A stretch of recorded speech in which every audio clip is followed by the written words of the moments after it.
As a reminder, what we will be sharing tonight is the same information that was available on the in-person meeting that we held on June 14th, and it's the information that after that meeting was posted online and made available for folks to comment online. We wanted to give this additional opportunity for folks who were not able to attend the meeting on the 14th so that we can actually have a conversation about what was shared and to hear your thoughts about that information. Tonight, what we will do is we'll introduce the project. We'll give a short overview of the Wheaton area. Then we'll get into an overview of the project and the study and the elements that we have defined. We'll be looking at as part of the study. We'll share with you the feedback that we have received to date. And then we'll open it up to questions or any comments that you may have, and then we'll discuss next steps. As Jessica mentioned, because of the format that we're following, we wanted to sort of quickly go over how the team's setup works. As she mentioned, we are going to go through the presentation and we're going to leave the questions portion till the end. But along the way, there is a chat feature that is built into Teams. I mean, if you look at the upper right hand corner of your screen, and there's a number of icons in there. There's a few of those icons that you should pay attention to. First are the microphone and camera icon. This is how you turn your microphone on and off, and this is how you turn your camera on and off. What you're seeing here in the slide, when you see the slash going through the microphone, you're muted. If you click on it once, the slash goes away. That means you can be heard. Same thing with the camera. If you have a device that is camera ready, when you have a slash through it, you can be seen. When you click on it and the slash goes away, then if you have a device that has a camera, then you can be seen. There's two other buttons that are relevant. There's the reactions button, which is the one that when you hover your cursor over it, will give you the opportunity to raise your hand, which is kind of what we follow to answer questions as the conversation rolls up. And then last, there's a chat button, which is what we are encouraging you folks to use as we do our presentation, because it will give you the opportunity to write in questions as we're speaking. And then when we get to the point of the comments and questions portions of the presentation, then we can go back and review any questions that you may have written in there along the way. We can, of course, always come back to any one of the slides that we're going to share so that we can review the information in more detail. And then just to start, the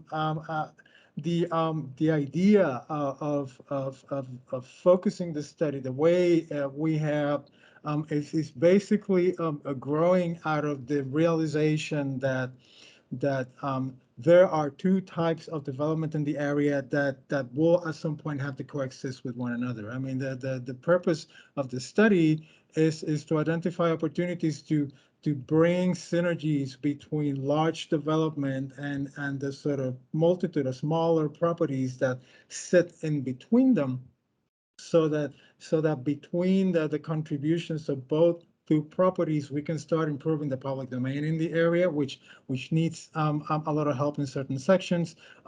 This is coming out of our thought is that the sector plan that was approved in 2012 had a larger vision for the area. The area was rezoned to encourage for development that will bring public benefits to the area. As the years gone by, we're 10 years in after the approval of the sector plan, And we have seen some redevelopment, but there's a number of property clusters that seem that they're going to stay there for the longer haul, at least for the foreseeable future. And when we were defining the scope of the study, our thought is that we should pay closer attention to what those properties needs are and what the small businesses needs are, and see what kind of contribution, if any, they can make to the betterment of the area, in conjunction with any larger scale development that may also come in into the area. So furthering that sort of synergy is sort of the basis of what we're trying to do in here. So in a very basic nutshell, the study's purpose is to further Wheaton as a complete community. We understand that Wheaton is a complete community today, and by that we mean a community within which a certain limited geographic area, a person who resides in the community can meet all of their needs within a limited distance. We think that within that concept, Wheaton can evolve a little more if the smaller properties were looked at in more detail, and in terms of what they can contribute to that concept. So that's what we're trying to do. We have identified 4 general goals that the study is going to be pursuing. We are first going to evaluate development progress in the area. We want to do a report out of what has happened since the sector plan was approved in 2012, just to see if we can identify any trends and patterns. Second, we're going to promote the concept of the complete communities concept in Wheaton, and see how we can further that even within the clusters or smaller properties. We are looking to improve multimodal safety, and by that we mean pedestrians, vehicles, cyclists, and anyone who uses the public domain. There are some challenges, mobility challenges in the area. There's some sidewalk sections in the CBD that are fairly treacherous, and we really want to look at that. And in order to address some of those comments and to move the area forward, we're looking to establish a fine-grained urban design vision for Wheaton, and we'll go into more detail about what that means later on. Wheaton today, very quickly, is fairly diverse community, and according to recent census data, is growing more so.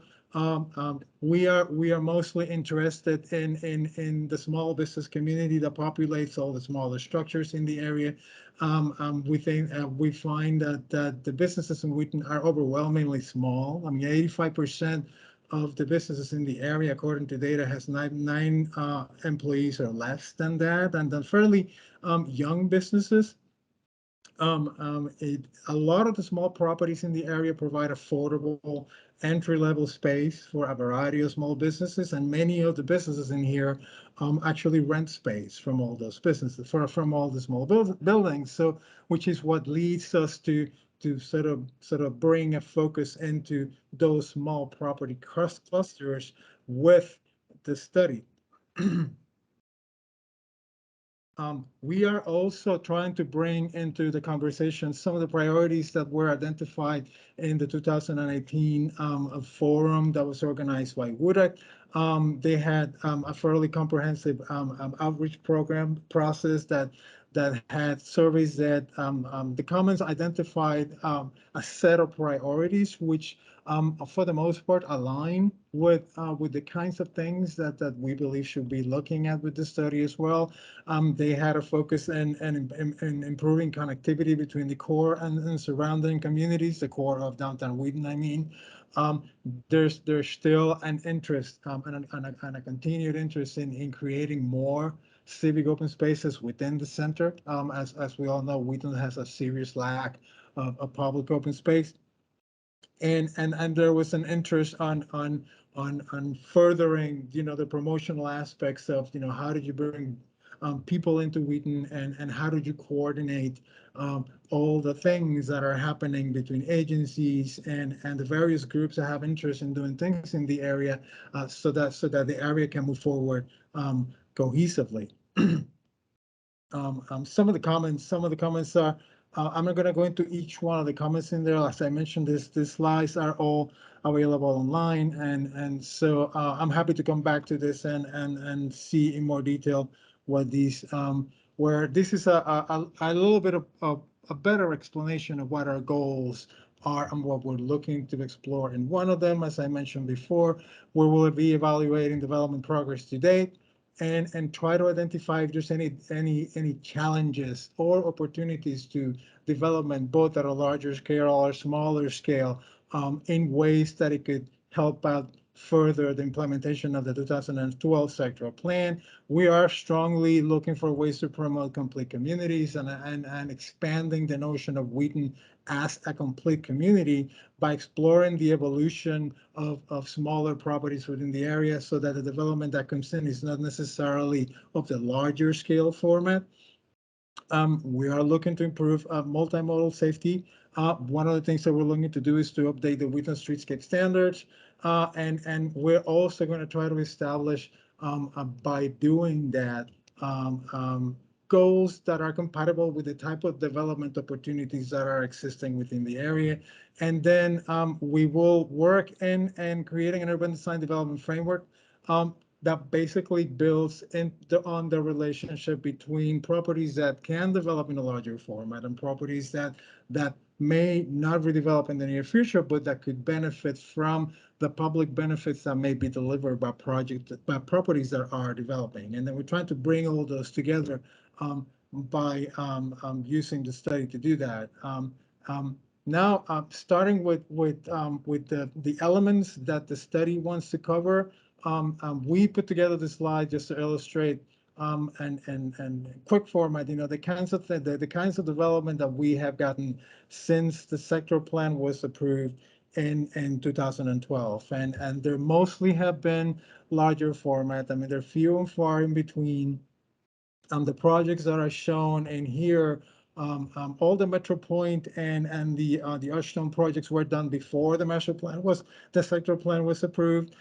As the sector plan was being approved, the exchange now arrived, Wheaton, and the Solaris project, which you can only see a little tip at the bottom in here, were already on their way. So those two projects were approved under previous zoning.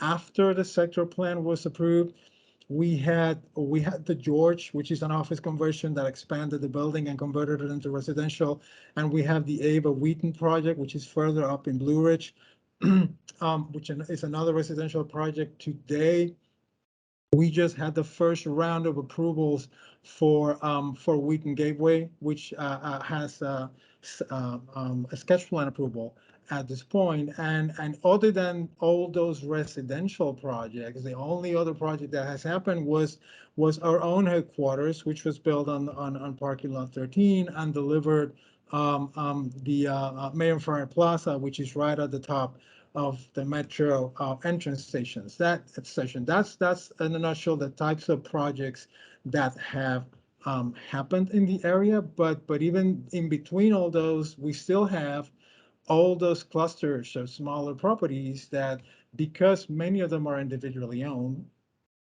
it will make it really difficult. It will be really sort of difficult to actually think of those as blocks that could develop in large format, like all these projects that have happened so far. So that's part of the reason why we want to focus on them as part of this exercise.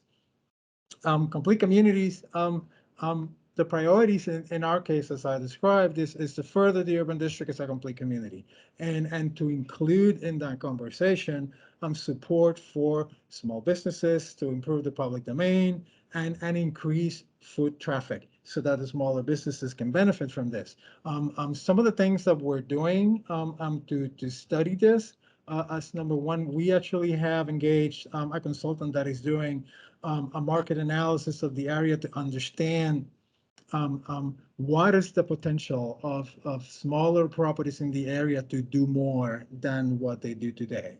If we are going to think that they can actually contribute to the betterment of the public domain, and they can contribute to this notion that Wheaton is a complete community in which some of these buildings include varieties of uses other than just commercial, we wanted to get a sense from a market perspective of what's feasible and what kinds of incentives can be put in place so that we can actually support the evolution of those smaller buildings as it has happened in other communities that have smaller clusters like this in the region. This because it's part of the process of promoting mixed use development within downtown core in a variety of different scales. What we will do with this is that we will develop case studies to illustrate the potential for strategic smaller properties to achieve um, these goals, and hopefully those case studies will help us identify any kind of hurdles from, for example, a development review perspective, and those properties becoming something a little more than what they are today. Um, there is DHCA, the Department of Housing and Community Affairs, is also starting a new facade improvement program, which we think is going to be an interesting proposition for the smaller properties in the area. We're trying to use the study to promote that and to help define a set of parameters of what kinds of improvements can be included within that program. We're working with them on that. And we're also going to be working with the Arts and Entertainment District to promote events that showcase the area and attract interest to local offerings. I mean, there have been a couple of suggestions made so far, and we're just floating them by the A&E district to see what's feasible. Um, Connectivity is a big deal. I mean, this is part of our effort to improve multimodal safety. There's a couple of components to our connectivity the discussion.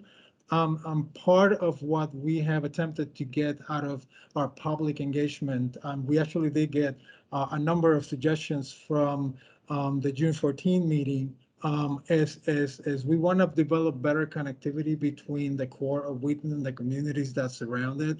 And there were a few very interesting suggestions of pathways that could be taken or could be improved to reach the center in a better way. Several community folks identified what they see as obstacles for them to reach the center, and ask whether we can improve those. We're keeping a running list of what those paths are. We also want to be able to have a conversation about improving the sidewalks and intersections for pedestrians. And a big part of that discussion has to do with the update of the streetscape standards for the area. We have engaged a consultant group that is looking at that, and we have asked them to coordinate with transit agencies, and we've asked them to take into account all the planning that has been done since the sectoral plan was approved in relation to pedestrian and vehicular safety, things like Vision Zero. We had a complete streets guide that is basically all put together, and all we want all those issues to be accounted for in the recommendations that are put forward for improving the sidewalks by the streetscape standards. The other things that we are looking to do is to promote a couple of placemaking events in the area. Another suggestion that was made to us is that there is a need to better the connectivity throughout the districts, and that perhaps a placemaking event that actually creates a branded pathway that actually connects through the Wheaton Triangle into the neighboring districts of the CBD could be a good effort to start building up ways to walk through the area that would be safer and more organized. Well, because the budget for the project doesn't really allow us to do this at this time, we're probably going to be recommending that on events like this immediately follow the completion of the study. So we will keep everybody posted on that. But I just wanted to share a little bit of the work that our consultants have done so far in working on the streetscapes standard update. What they did initially was to assess the conditions of all the sidewalks in the CBD, to try to understand where has the current standard been implemented in the way it was intended, where it hasn't, and which sidewalks remain to be treated, and various degrees of safety in each one of those sidewalks. And we actually did a walkthrough through the entire CBD, and it was kind of interesting to see, how far we have the county has gone with implementing the current standard in the area. After looking at that and trying to sort of bring together all the different treatment types that we have in the CBD, where we are right now, and this is still in draft format, is we're introducing, because our own headquarters introduced a brick paving pattern around our building. We're thinking that perhaps the way to go is to use brick in the triangle, and then to use a hybrid of the existing standard, with some modifications in the districts that surround the triangle, because in those areas there's a fair amount of the current standard that has already been implemented, in many cases by recent development. And those sidewalks are in excellent condition, and they're not going to change. So we probably are going to recommend that a lot of that stays in place. And most of the time when we put together these recommendations for new pavements, they usually come as part of redevelopment efforts. I mean, this is what guides what a redevelopment effort needs to do when a sidewalk needs to be reconstructed. So this is part of what we're trying to do. We're also trying to come up with new concepts to improve the plantings in the area. We have been asked to bring some parity with other central business districts in the county with the types of plantings that we get in the CBD, and we're hoping that what our consultants are recommending are going to get us there. So that when you come to Wheaton, you see something that is comparable with what you see in other CBDs in the area. And we'll also include within this package some ideas for placemaking and places and identifying elements and interventions that could be beneficial for certain aspects of certain areas of Wheaton. And we are hoping to be able to build this into the open space plan that we're looking to prepare for the entire CBD. The other component of a connectivity that is important is our coordination efforts with transit agencies. And what we've been trying to do with them is to try to understand all the various projects that are happening in the area, to try to find how to integrate those projects into the conversation that we're trying to build with this study. For example, as we develop our standards for a new standards for streetscape, we want to be able to integrate bikeways and any notions of pedestrian connectivity that the agencies may have, or any notions of integrated busways and elements of that sort. So that's what you see here are four fairly significant efforts that are happening within the area. I mean, one of them is the proposed traffic light that is being worked on to be installed at the intersection of Georgia Avenue and Price Avenue. There's a bikeway facility that is being projected along Grandview Avenue, which is still in conceptual design. There is a bikeway facility that has been designed for Amherst Avenue, and I believe that there is a public meeting scheduled for tomorrow, I believe, to discuss the status of that project. And then there's a pilot project that is being run for buses on the segment of Beers Mill between University and the busway at the foot of the metro station. That is also that will explore the dedication of the temporary dedication of bus lanes leading into the busway facility at the foot of the metro station. So coordinating all that with the effort of this our streetscape effort and all the walkability comments that we have received from residents are part of our whole multimodal improvement effort. Then there is open space. This is a big priority of the sector plan. The sector plan had suggested that the surface parking lots that are owned by the parking lot district could be opportunities for locating open space, because most of them fall within individual districts, and those spaces could be somewhat central to the development of those areas.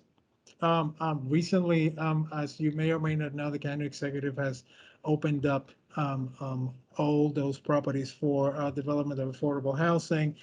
So what we have been doing is to try to work with the agencies that are coordinating that effort to see if there's any possibility that any of those properties could be um, set aside for open space. So it all depends on what kind of interest they receive as part of the letters of interest request process that was just closed on June the 1st. And then we'll see where we go. But then what we were trying to do with this diagram is to identify the few elements that we have to work with today in Wheaton as far as open space. You know, one of them is there is a potential for a future urban park to be developed in the northern part of the CBD as part of a joint development effort between the Parks Department and the Montgomery Housing Partnership. We think that if the conversation about making the street area permanent actually moves forward, there's an opportunity here to actually develop this as something that could work as public open space. Um, we think that there is potential to add some activation to Wheaton Veterans Urban Park. And we there's potential in there. Mayor Fry Plaza is here, is existing today. It's a fairly hardscape kind of a place, so which is why we were thinking that maybe within the triangle there's a need for a second open space that perhaps is of a different character, or is a little greener than this one is. And of course, there's the two little spaces that are being developed, that will be delivered by the Wheaton Gateway project, which is in the corner of University and Andrews Mill. These ones are somewhat removed from the core, but they can also contribute to the network of open spaces that we can start to develop within the CBD. And after we can identify what those locations might be, then this is what we were thinking about. Then starting to define pathways that connect them, so that those pathways can become links between districts and help people move from one to the other. The other aspect of this conversation has to do with understanding which larger properties may be coming in with development that could actually start contributing to the development of those open spaces, even if they're off-site from their properties. We have been in discussions with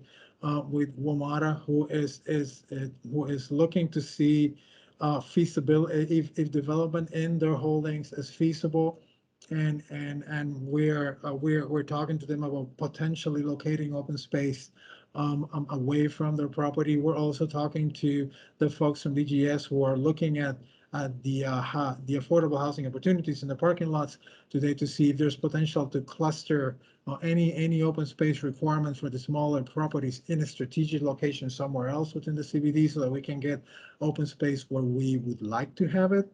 So that's part of the conversation we're having with regards to open space.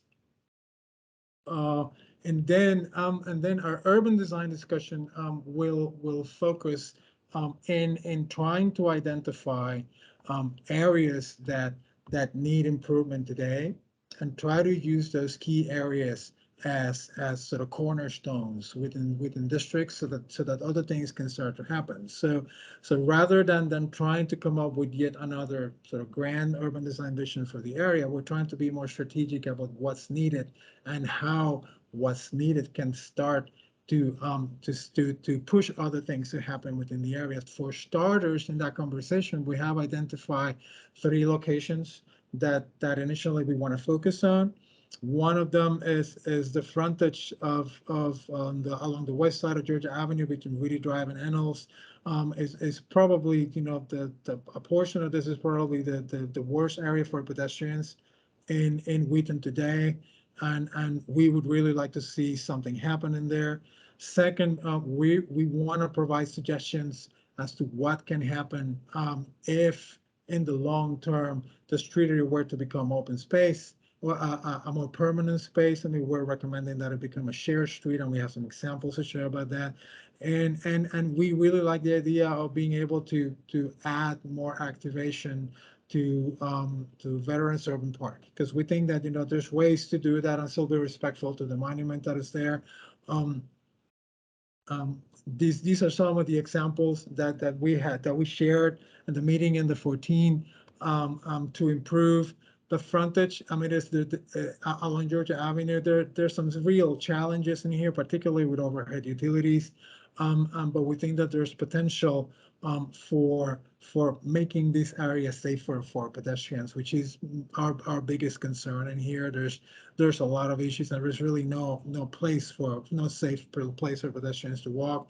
As far as the street area, in principle, we believe that the solutions are probably going to be temporary, but we think that in the long term, we should start considering a shared street scenario, which is it's a more involved solution. But I think that as part of the guidance that the study provides, we think that we should at least have something like this on the books, so that there is a higher goal that we can aspire to in the longer term.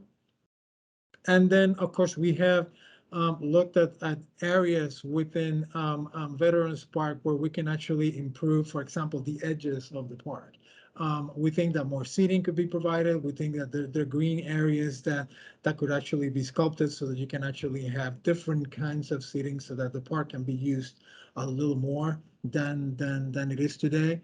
And we believe that none of these necessarily have to conflict with the function of the monument that exists today. Um, the outreach that we had, these are some of the comments that we received prior to the June 14 meeting.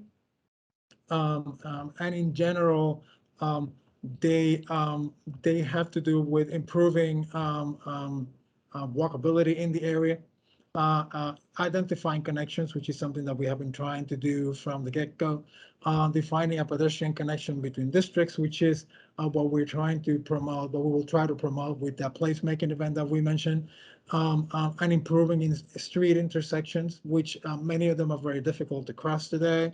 Um, uh, the questions about open space, identifying locations throughout the urban district, promoting consolidation of public open space at key locations, and then in addition to that, consider creative locations to provide public open space. I mean, our colleagues in the Parks Department have always been pushing us to look at other locations where public open space could be delivered, and we're looking to get examples so actually we can share those with the community in the future. But as an example, they keep telling us of that. Why don't we just look at the top of all those parking garages as public open spaces if in the ground we don't have much. So that's the kind of thing that we are looking to explore. Um, um, this is what we were talking about before about sponsoring a placemaking event that would start to sort of focus attention in certain areas of the CBD and working with the A&E district to sort of enhance that. We have heard about concerns with the area affordability for small businesses, and how small businesses need a program that will help them so with their lease negotiation skills. We have also heard comments about our own building and how it hasn't generated the foot traffic that it was expected. And I've also heard concerns about the empty storefronts in our own building, and when are they going to be filled, or who's going to have access to those after the meeting. Well, at the meeting on the 14th, these are some of the comments that some of the feedback that we got at the meeting. I mean, there were a number of comments about University Boulevard, and then we actually have a separate plan that is just starting for that area. So any comments about university, we're just going to feed them to our colleagues who are working on that. There were some questions about adding sidewalks to Veers Mill Road just outside of the CBD, and adding traffic calming elements along McCombs Avenue. Regarding sidewalks, I mean, one of the big questions is whether the county consider improving them prior to any kind of redevelopment, and that's a question that we need to pose um, um, when we present this to the planning board. There have been questions regarding ADA concerns with the proposed materials. I mean, I've been exchanging emails with at least one resident who's very concerned about less able-bodied folks and brick pavements in sidewalks. We're looking into that. And there were questions about parking and how uh, like inadequately parked cars are impeding pedestrian flow in a lot of locations, and how a lot of the sidewalks in Wheaton are substandard. There were suggestions about a number of crossings and how they could be improved. Reedy and Amherst, Georgia and Arcola, University Boulevard and East Avenue, Blue Ridge and Grandview are some of the few that we heard. There were several comments about Westfield Wheaton Mall and how we should be looking to improve connectivity through it, so that it could be more permeable for the communities, particularly south of it. There were, of course, comments about public open space, and creating, and whether, what we're looking to do with open space is going to be comparable to what's being done in other CBDs, and whether there are locations for community gardens, or an interesting suggestion that I got about finding a location for a food forest. I mean, that was a kind of an interesting thing to hear. There was a lot of support for making the street area permanent. And as far as connectivity, there were a suggestion of connecting the proposed bikeways to destinations that are just outside the urban district. And that's a general comment that we've heard also, that they want to have, there's an interest in having a broader notion of what downtown Wheaton is, at least a notion that includes as far as perhaps, the library and rec center, and maybe even Wheaton Regional Park. So that then we can promote connectivity between the core and those locations. And another sort of miscellaneous comments, adding pedestrian connections across all the highways to existing bus stops and amenities. Some of the bus stops apparently are difficult to reach from surrounding communities. This is a comment about branding downtown to include amenities outside the CBD. There was a suggestion to improve the bridge over Rivers Mill Road so that it could become a landmark in the area, and also to find locations for open space that will be specifically supportive of arts activities. These are sort of like a general sense of the comments that we have been receiving to date. So that's sort of everything that we had to share. And now we would like to open this to comments, or questions. I don't know if folks have actually been entering any comments in, chat section, or if anyone actually has a raised hand, or a question that is like burning them that they really need to ask. Now's the time.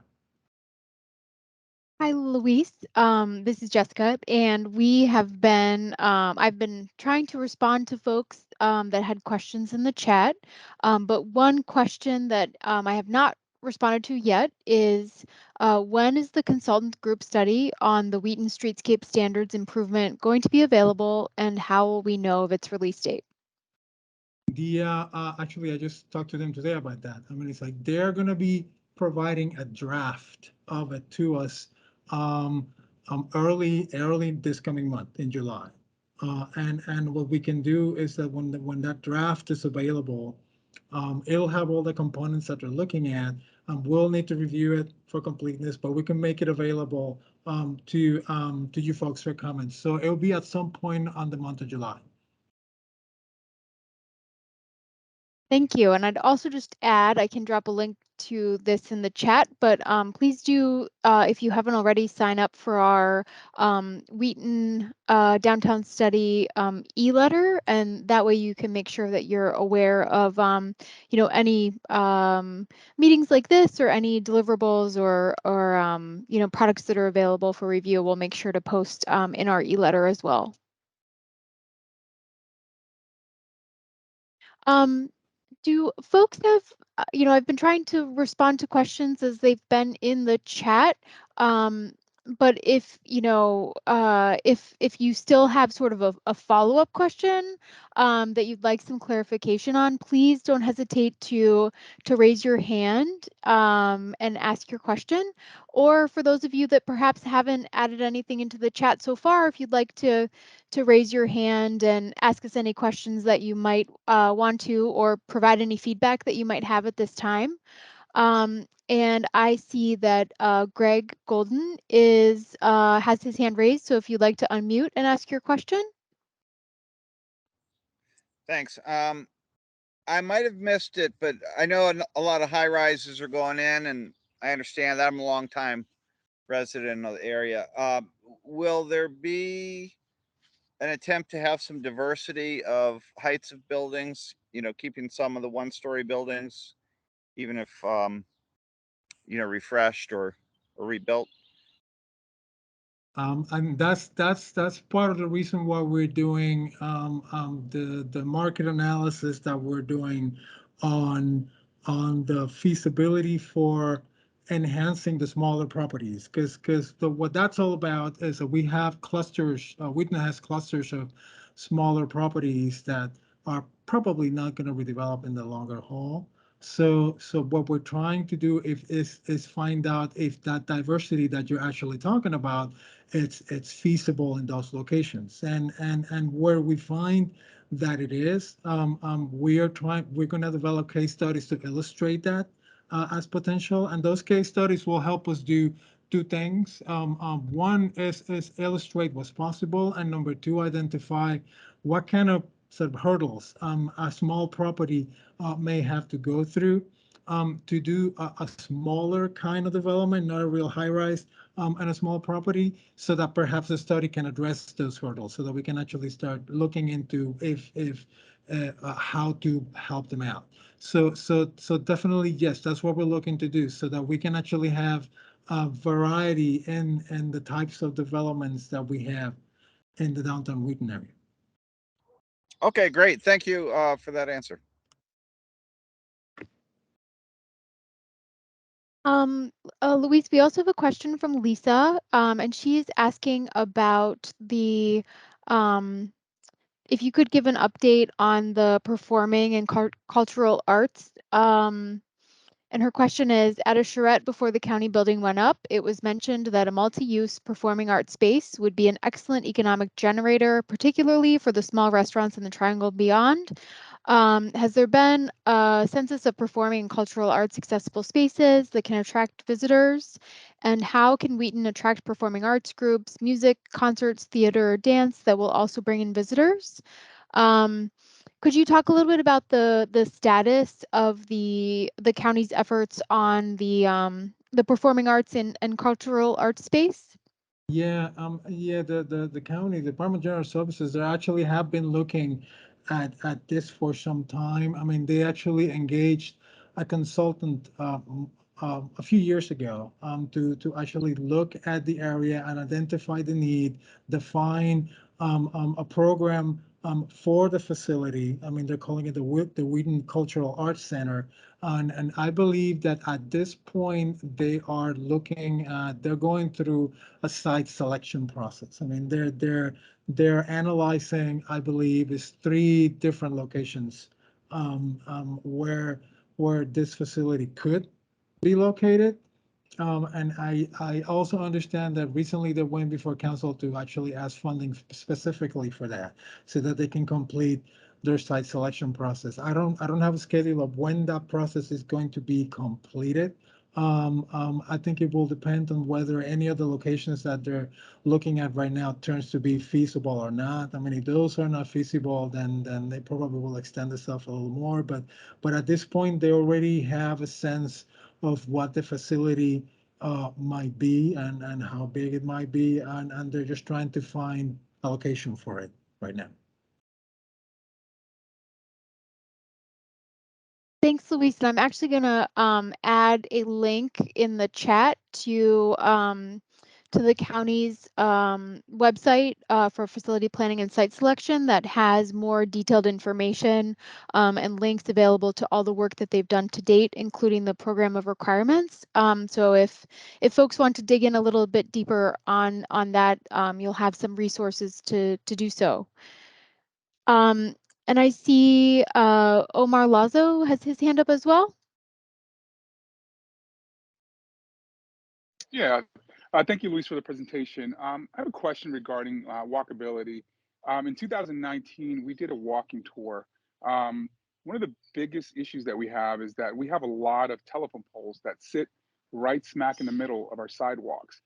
So I know you're taking a look at this, but is there something where you've actually had conversations with Pepco and the sort? Because I think that's one of the hugest problems. You know, when we did the walking tour, I had somebody that was in a wheelchair. I had somebody that was, that was blind, and really, it's just really impossible to get around Wheaton when you have these disabilities because you literally have telephone poles and cables that are anchoring these telephone poles down right in the middle of the sidewalk. So I'm just wondering if there's any, because that's not a simple fix. You have to get Pepco on board with this. And I'm just wondering, it's been, since 2019, since we did that walking tour.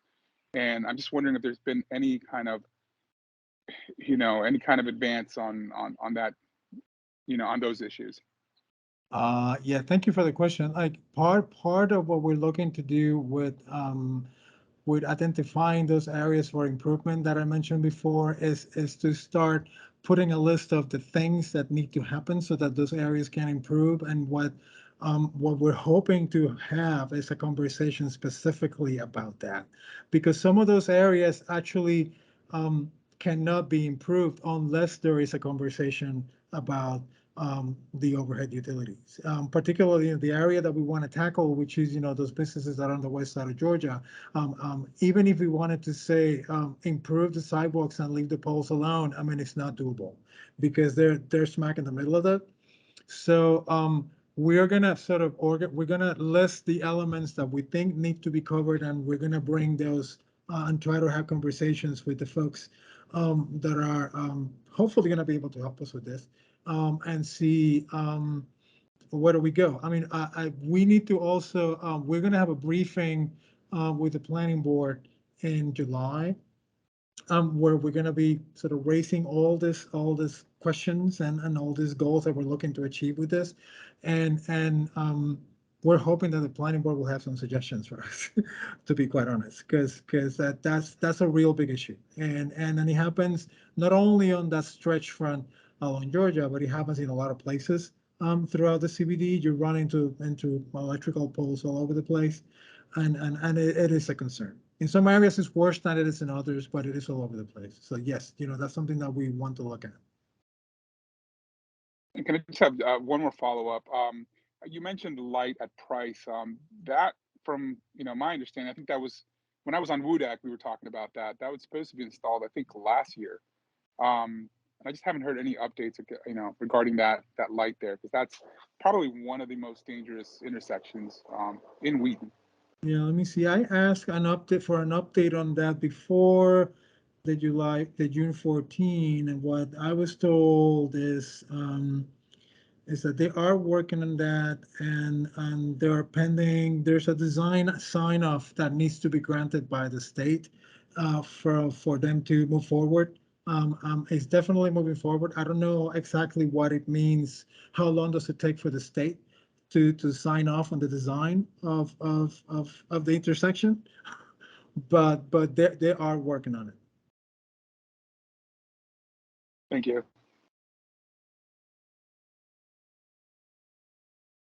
Jim, did you have your hand up? I did, but I think Luis answered most of that. Yes, just on a couple of things. They are waiting on SHA sign off on the light at Price. We've been bugging them about that. There was issues about the utility that had to be moved. So hopefully we keep working with Michael Paler at DOT to keep put the pressure on SHA. In terms of the Cultural Arts Center, I believe Luis is also correct. And in working with DGS, they have received two different offers that they're really looking at, and they've presented to the county executive, and they're trying to determine what those deals really are and how they work. And in addition to the 50K that they put in to finish a site survey in FY23 this year, there's another $2 million placeholder in there for FY25 in the CIP to keep moving forward, to continue the design and the development, and obviously to get more funding to build the whole thing. But there is some movement on that, on a Wheaton Cultural Arts Center, however you want to call it. The other things I wanted to ask Luis and Jessica, you guys are covering a lot of the same areas that we've all covered at different times with different organizations. And I just want to make sure that we are coordinating efforts. Planning has a certain pull, WUDAC has a certain pull, civic associations have certain pull, different organizations in the county have different pull, but it's not always where all those points are connected and consolidated. I know, for instance, as you're talking about hotspots and pedestrian walkways, we at WUDAC have put together a variety of different maps on that. I know Christy Daphne's and her organization have done a lot. I know WABA's done a lot. So I guess my real question is how to coordinate all that different kind of input to make sure that we're all kind of talking at the same level and we're not, I mean, yes, it's great for each of these agencies to be banged on 1,000 times by us so that they finally deal with it. But in reality, we want to kind of make sure we're going with the same asks throughout. So how are we kind of coordinating that overall rather than talking about some of the specifics in the plan? So what we're trying to do, thank you for that question. What we're trying to do is, number one, we have your maps because you provided those to us. Thank you for that. We also have connectivity maps that were provided to us from the Parks Department when they were doing their outreach process for the update to the master plan for the Wheaton Regional Plan Park. And then we also have, now we're in the process of gathering information from community folks about any other spots that may not have been included in those maps. And our goal is to sort of bring all that information together and then put it out there again so that everybody can then confirm, are these the hotspots, or how do we prioritize, everything that we have in here? Because what we would like to do is to just use the study as a way to consolidate all that information. So wish us luck with that, because that's what we're trying to do. Okay, I got that. Thank you. Just to follow up, just to make sure that as you guys are putting together your final report and you get all your different consultant inputs, et cetera, am I correct in assuming that before you submit your final report, there'll be other public hearing or public comment and review of that before it goes through for final approval with the planning board? We'll do a briefing with the planning board in July the 21st, I believe. And after that, whatever we present to the planning board, that's still going to be a status report of what we've done to date. We will be posting more stuff and more information in our website. So the one thing that I would encourage folks to do, I mean, we have already initiated a comment page and as part of our website, just keep reaching in there and looking in to see what new information is available. Because yes, we definitely want your input before we actually wrap this thing up.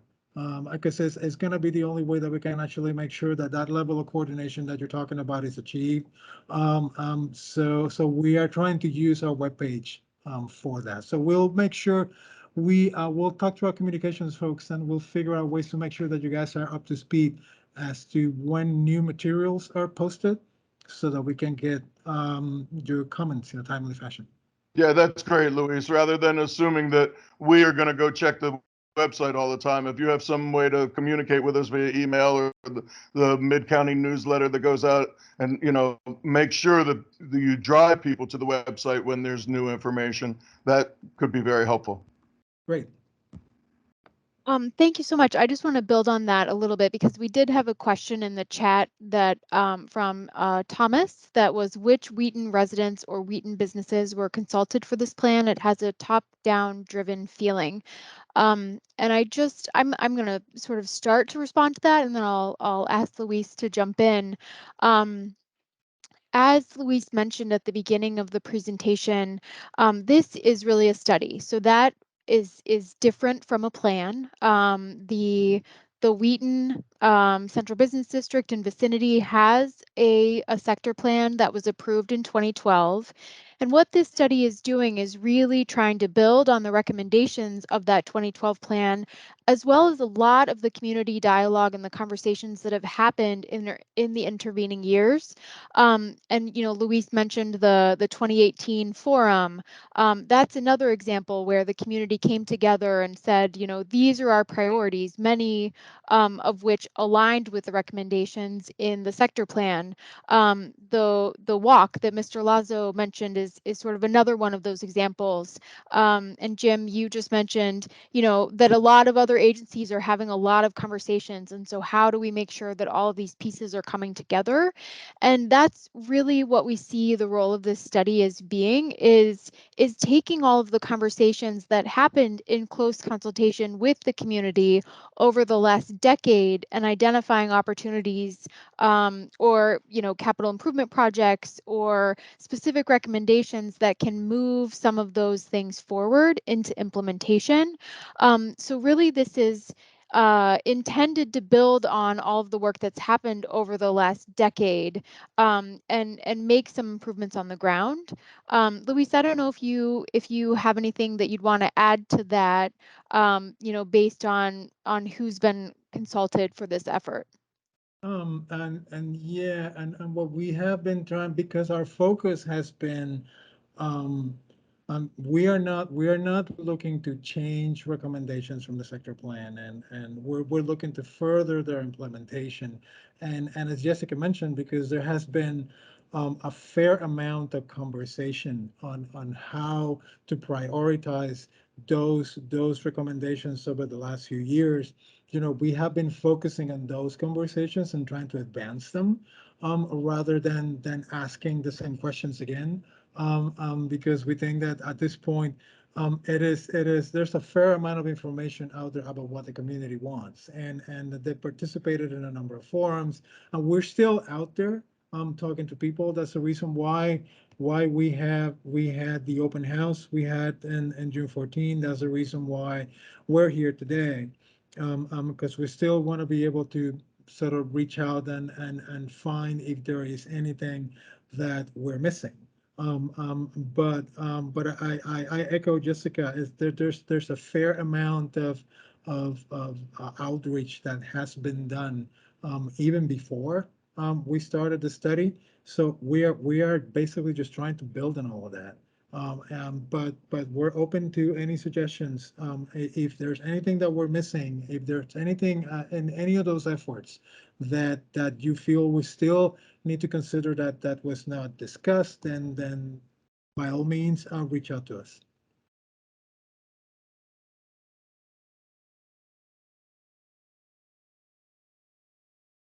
So the chat has slowed down a little bit and I don't see any hands raised. Are there other questions or comments that folks would like to share this evening?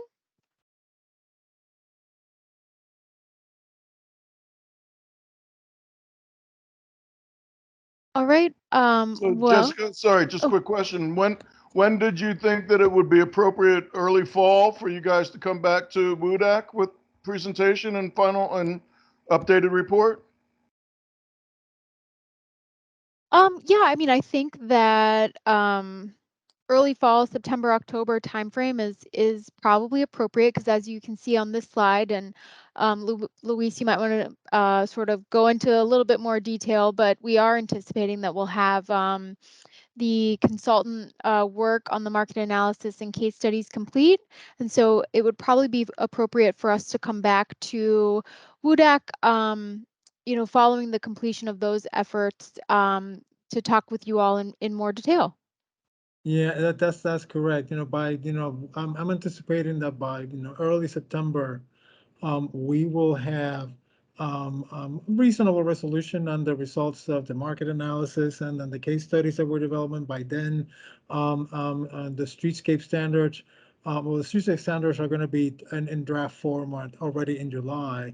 So we will have by then most of the components that we want to bring before the planning board later that fall. So it would actually be a really good time to go back to Woodach and then just get some feedback from you guys. Well, that sounds great. I'm looking at the calendar. September 13th is our September meeting, and then October is the 11th. So if you can't do it for September, we can do it probably in October, assuming that's still before you're going to go in front of the planning board for approval. We can figure that out offline. All right. Thanks.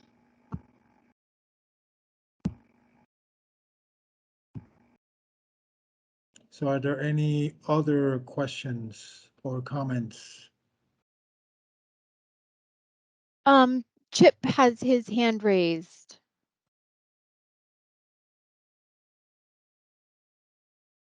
Chip, can you unmute? Let me see if, oh, are you able to unmute? Typing this, and I thought the meeting was going to close, but was not altering the charm of the ethnic charm of Wheaton included in this 2012 sector plan?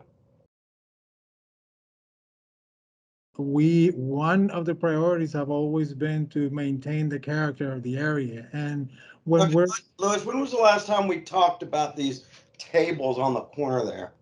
A year ago, maybe? we talked about them, I think the first time that I actually presented this to the Woodach group. Yeah. Yeah. A year ago?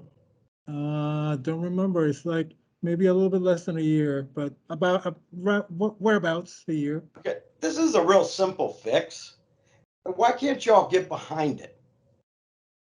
It's 3 picnic tables. It's $1,500. Anyhow, that's my question. You're literally ripping the ethnic culture out of Wheaton. You're displacing people who are there. Let's get this done.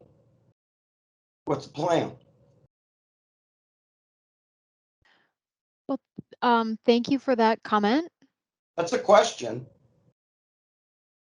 Well, I think if I recall back then, we said we will look into it. That's what we said. The study's not complete yet. We're still trying to identify locations for potential open space in the area. That's still a discussion that still can happen. So it ain't over yet. So there's still room for this conversation to happen. Thanks. And hi, Leslie, I see you have your hand raised. Yes, hi. I just have one question, one silly question. On the corner of Reedy and Veers Mill in front of that pawn shop, what is with that curb, that sidewalk, that piece of curb that's sticking all the way out? And when you're coming out of the mall and you cross over Veers Mill Road, in order to turn up Reedy to go toward the Safeway, you're pretty much running into oncoming traffic because there's such a huge bump out right there on that corner. Was that a design error? Is there a reason for that to be like that? I'm trying to Has see. anybody ever looked at that? It's right across from the new building. It's right there on that corner. I know there's been some barriers put in the street so that when you come down Reedy, you can't cross over Veers Mill anymore. You have to make that sharp right and go up. But when you're coming off of Veers Mill Road or you're coming out of the mall and you're passing that pawn shop that's right there on the corner of Veers Mill and Reedy, there's a huge curb that protrudes all the way out I see the what street. you mean. You're talking about that bump out that you run into. Yeah, I see what you mean. It's You try to make that right, if you try to make a right turn and go up, go up like you're going toward Dunkin' Donuts or the Safeway, you can't turn the corner because if there's any oncoming traffic, because you're going to run into them.